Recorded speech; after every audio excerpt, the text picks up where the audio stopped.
সুপ্রিয় দর্শক, আসসালামু আলাইকুম। যাদের কাছে কেক তৈরি করা খুবই ঝামেলার মনে হয় বা যারা বেক করা ঝামেলা ছাড়াই কেক তৈরি করতে চান, তাদের জন্য আজকের রেসিপি।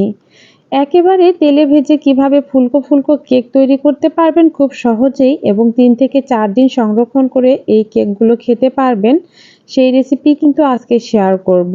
চলুন দেখে নেওয়া যাক ঝটপট কিভাবে এই কেকগুলো তৈরি করলাম। আজকের কেকগুলো তৈরি করার জন্য আমি ১ কাপ পরিমাণে ময়দা নিয়ে নিলাম আর 1 টিস্পুন নিয়ে নিলাম বেকিং পাউডার। এগুলো এখন ভালো করে প্রথমেই চেলে নিচ্ছি। এরপরে বাটিতে নিয়ে নিলাম একটা ডিম। ১ কাপ ময়দা এবং একটা ডিম দিয়ে আমি কেকগুলো তৈরি করব। এই ডিমের মধ্যে দিয়ে দিচ্ছি 1/2 কাপ পরিমাণে চিনির গুঁড়া। চিনিটা যদি ব্লেন্ডারে ব্লেন্ড করেন তাহলে এরকম গুঁড়া হয়ে যাবে। সেগুলোই দিয়েই কিন্তু আজকের কেক তৈরি করতে হবে। সামান্য পরিমাণে লবণ দিয়ে এখন হ্যান্ড ব্লেন্ডারের মাধ্যমে ভালো করে ব্লেন্ড করে নিচ্ছি। চিনিটা কেন গুঁড়া করে নিয়েছি আপনারা নিজেও বুঝতে পারবেন। যদি আস্ত দানা চিনি দেন তাহলে এগুলো ব্লেন্ড করতে অনেকটা সময় লেগে যাবে। তাই চিনিটা গুঁড়া করে দেবেন। এখানে ৩ টেবিল চামচ মানে 1/3 কাপ আমি রেগুলার সয়াবিন তেলটা দিয়ে দিলাম। এগুলো দিয়েও ভালো করে আমি হ্যান্ড উইক্সের মাধ্যমে মিক্সড করে নেব। একেবারে দেখবেন যে মিক্সড করতে করতে একটু সাদা হয়ে যাবে এবং ঘন হয়ে আসবে। চিনি, ডিম এবং এই তেলের মিশ্রণটা দেখুন একেবারে ঘন হয়ে গিয়েছে এবং কালারটাই কিন্তু পুরো চেঞ্জ হয়ে এসেছে। এখন দিতে হবে ময়দা। ময়দাটা একেবারে দেব না, অর্ধেকটা দিয়ে প্রথমে একটু মিশিয়ে নিচ্ছি। প্রথমে ভালো মতো অর্ধেকটা মিশিয়ে নিয়ে এখন আরও অর্ধেকটা এর মধ্যে দিয়ে দেব। আর চিনিটা গুঁড়া করার কারণে কিন্তু আমার অতটা কষ্ট হয়নি, তাই অবশ্যই চিনিটা গুঁড়া করে নেবেন আপনারা। বাকি ময়দাটা দিয়েও ভালো করে মিশিয়ে নিয়ে একেবারে ঘন একটা ব্যাটার তৈরি করতে হবে। একেবারে পাতলাও হওয়া যাবে না, আবার একেবারে ঘনও হওয়া যাবে না। একটা আঠালো ব্যাটার তৈরি করে নিতে হবে। ভালো করে হ্যান্ড উইক্সের মাধ্যমে আমি এই ময়দাগুলো সুন্দর মতো মিশিয়ে নিচ্ছি। দেখতেই পাচ্ছেন কেমন এটা হয়েছে, একেবারে ঘন।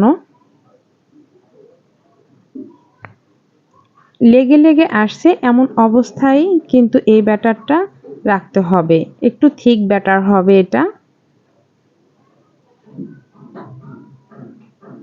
এখন এই ব্যাটারটা আমার মিশানো হয়ে গিয়েছে। এ পর্যায়ে আমি এই ব্যাটারটা কিন্তু রেস্টে রেখে দেব ১০ থেকে ১৫ মিনিটের জন্য। তাই একটু ঢেকে রেখে দিলাম। ১০ থেকে ১৫ মিনিট পরে ফিরে আসলাম। এখন আমি কেক তৈরি করার জন্য একদম পারফেক্ট হয়ে গিয়েছে ব্যাটারটা। দেখতেই পাচ্ছেন বন্ধুরা কতটা ঘন হয়ে গিয়েছে। এখন আমি একটা চামচ নিচ্ছি, তার মধ্যে দিয়ে দিচ্ছি একটু তেল, হাতেও একটু তেল লাগিয়ে নিচ্ছি। হাতে তেল লাগিয়ে এরকম কিছুটা পরিমাণে ব্যাটার নিয়ে চামচের মধ্যে দিয়ে দিচ্ছি। এতে করে কিন্তু আমার কেকগুলো সমান হবে। এজন্য আমি একটু পরিমাপ করে নিলাম। পরিমাপ করে হাতের তালুতে এরকম ঘুরিয়ে গোল গোল করে নিচ্ছি। আরও একটু দেখিয়ে দিচ্ছি। আপনারা দেখলেই বুঝতে পারবেন আমি কেকগুলো কিভাবে তৈরি করলাম। চামচে পরিমাপ করে প্রথমেই মেপে নিলাম।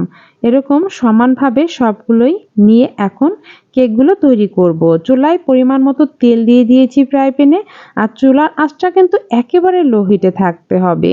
কখনোই এই কেকগুলো তৈরি করার ক্ষেত্রে চুলাটা হাই হিটে দেবেন না। একেবারে লো হিটে রেখে এই কেকগুলো তৈরি করতে হয়। এরকম সবগুলোই ব্যাটার দিয়ে গোল গোল করে আমি দিয়ে দিলাম। আর চুলার আঁচটা একেবারে লো হিটে থাকবে এবং আস্তে আস্তে এই কেকগুলো ফুলে ডাবলের থেকেও বেশি হয়ে যাবে। আপনারা নিজেই দেখতে পারবেন বন্ধুরা যে কেকগুলো কতটা ফুলে ডাবল হয়ে গিয়েছে। দেখুন, বিশ্বাসই হচ্ছে না যে ছোট একটু বল থেকে কত বড় বড় বল আকৃতির কেক হয়ে গিয়েছে। এখন উল্টিয়ে পাল্টিয়ে নিয়ে আমি ভেজে নেব। আর কেকগুলো কিন্তু দেখেই বোঝা যাচ্ছে যে কতটা পারফেক্ট হয়েছে এবং কতটা স্পঞ্জ হতে পারে। হালকা হয়ে গিয়েছিল যে কেকগুলো এতটা স্পঞ্জ হয়েছিল। উল্টিয়ে পাল্টিয়ে নেড়েচেড়ে পরিমাণ মতো কালার করে আমি ভেজে নেব। বেশি ড্রাই করিনি আমি, যদি উপরের অংশটা ড্রাই হয়ে যায়। কিন্তু না, মাশাআল্লাহ আমার কেকগুলো অনেক সুন্দর হয়েছিল এবং অনেক পারফেক্ট হয়েছিল।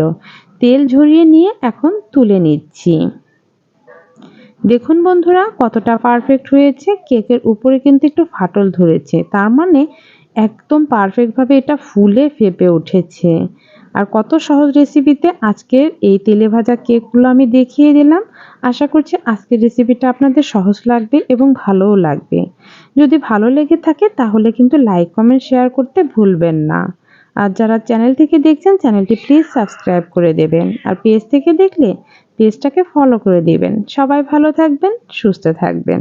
আল্লাহ হাফিজ।